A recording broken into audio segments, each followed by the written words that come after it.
Meron po tayong isang napaka-importanting update dito pagdating sa momentum ni XRP na dapat natin na hindi po natin dapat baliwalain. Kadalasan nakatutok po tayo sa presyo kung ito ba ay pataas o pababa. Pero ngayon, kailangan po nating silipin ang mas malalim na data. Ang analyst po dito na si Egrag Crypto ay nagbahagi ng isang update tungkol po sa monthly RSI ng XRP. At ang kanyang findings ay talagang nakakakuha ng atensyon. Sinasabi po sa kanyang post dito na ang momentum ng XRP ay umabot sa antas na hindi pa natin nakikita sa kasaysayan ng monthly chart nito.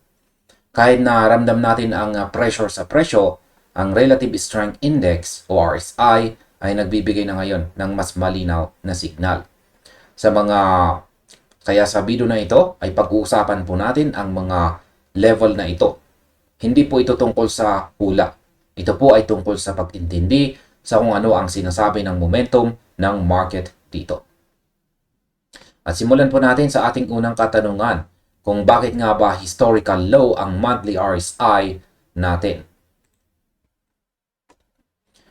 Sinimulan po ni Egrag Crypto ang kanyang pagsusuri sa pamamagitan ng isang direktang pagbabago sa dati po niyang pananaw. Inamin niya na ang dating inaasahang 1, 2, 3 RSI bottom model ay hindi po nagmaterialize o sa madaling salita ay nag-fail po ito. Yan, the 1, 2, 3 RSI bottom model has officially failed. Ito po ay isang mahalagang pag-amin dahil nagpapakita ito na kailangan nating mag-adjust base po sa kung ano ang nangyayari sa real time. Ayon po sa kanya, si XRP ay pumasok na sa pinaka-oversold na estado sa kasaysayan po ng monthly RSI nito. Hindi lang basta mababa, kundi bumasag pa sa mas mahalagang support zones gaya po ng 42, 41 at maging 40. Isipin ninyo na lang ito na parang isang sasakyan na sobrang bilis ang takbo pababa hanggang sa maubusan na ito ng hangin. Ang chart ay nagpapakita na ang RSI ay nagsisimula na pong mag-flatten. Yan, or mag-flat.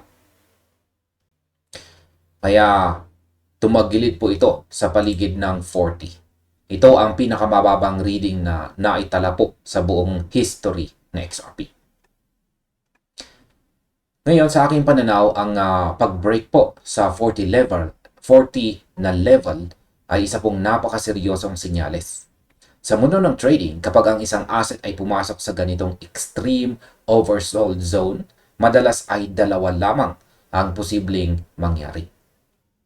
Ayan, lalo pa itong babagsak dahil po sa kawalan ng interest.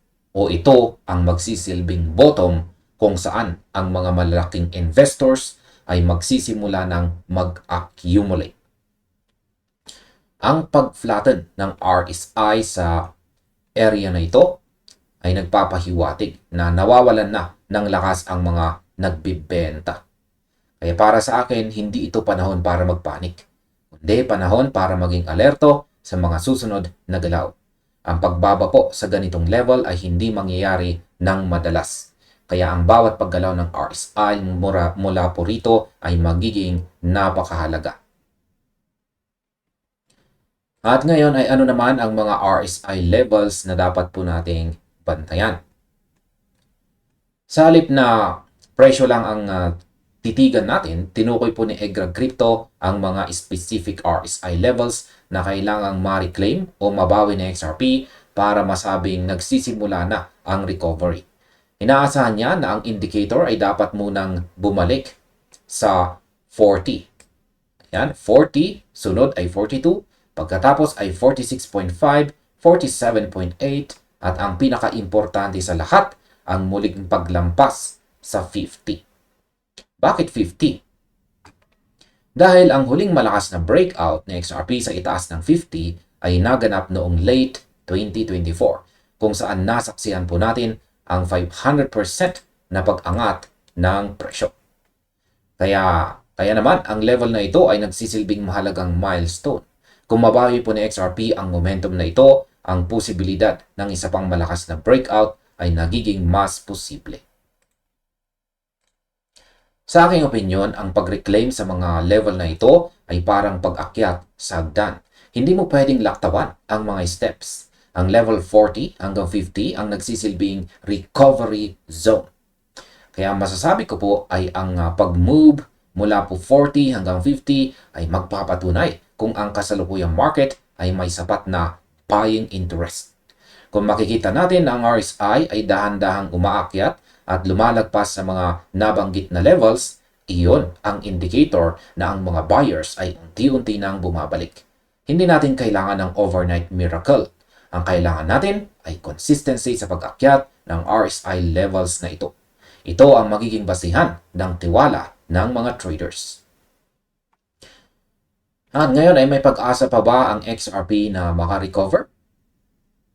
Ang chart na ibinahagi po ni EGRA Crypto dito ay hindi lang humihinto sa initial recovery.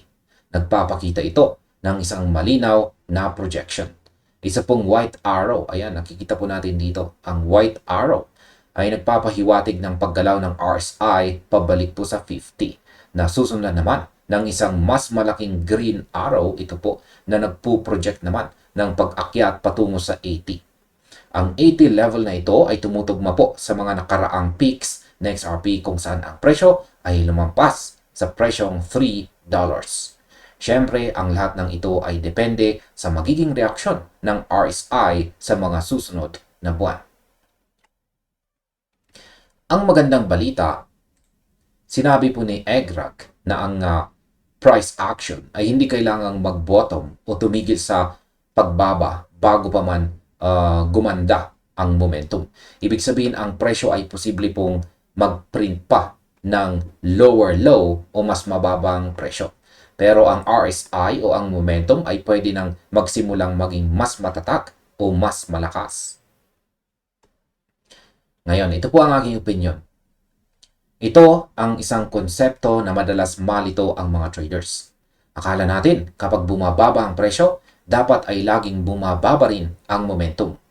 Pero ang totoo, pwedeng ang presyo ay overshooting sa downside habang ang mga buyers ay nagsisimula na palang sumalo sa ilalim. Kaya sa tingin ko, ang ideya na ang presyo ay pwede pong mag-lower low habang ang momentum ay nag-i-improve ay isa pong napaka-bullish na sinyales sa katagalan. Ibig sabihin, ang mga sellers ay naubusan na ng bala at ang mga buyers ay naghihintay na lang ng magandang timing. Kaya huwag kayong mabigla kung makakita kayo ng panandali ang pagbaba sa presyo.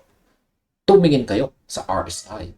Kung ang RSI ay hindi gumagawa ng lower low kahit ang presyo ay gumagawa, iyan ang divergence na matagal nating hinihintay. Ngayon ay kailan naman natin makikita ang bullish divergence na yan? Ibinahagi rin ni EGRA Crypto na ang RSI ay kasalukuyang nagfa-flatten kahit na may mga kamakailang pagbaba sa presyo. Ipinapakita nito na ang mga momentum ay nagsisimula na ngang maging stable. Ang kanyang susunod na inaabangang major confirmation ay kung sakaling mag-record ang presyo ng panibagong low. Pero ang RSI naman ay bumubuo ng higher low.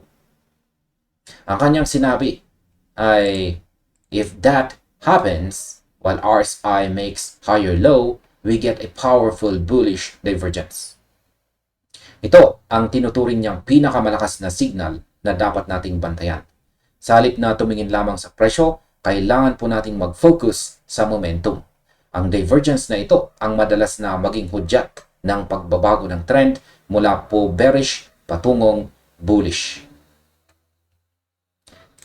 At ayan sa kabuuan, ang bullish divergence ay isa po sa mga pinaka-maaasahang setup sa technical trading. Kung mangyayari nga ito ang magsisilbing go signal para sa marami. Kaya sa aking opinion, kailangan po natin na maging pasensyoso. Hindi ito nangyayari sa isang iglap lamang. Kailangan po nating bantayan ang bawat buwan kung paano po gumagalaw ang RSI relative sa presyo. Ang mensahe po rito ay malinaw. Sa XRP ay nasa isang critical na ito kung saan ang momentum ang nagdidikta ng susunod na kabanata. Kaya wag po kayong ma-distract sa daily noise ng presyo. Ang RSI ang nagbibigay po sa atin ng big picture. Kapag nagkaroon po tayo ng higher low dito sa RSI habang ang presyo ay nasa baba, yan po ang pagkakataon na ang mga smart investors ay pumasok sa market. Kaya manatili po tayong mapagmatsyag, nakatutok, at hayaan natin ang momentum ang siyang magpakita ng tamang daan. At hanggang dito na lamang po tayo sa video na ito mga ka-crypto. Maraming salamat sa inyong panonood. Maaaring panoorin na rin po ninyo sunod ang ating recommended video dito.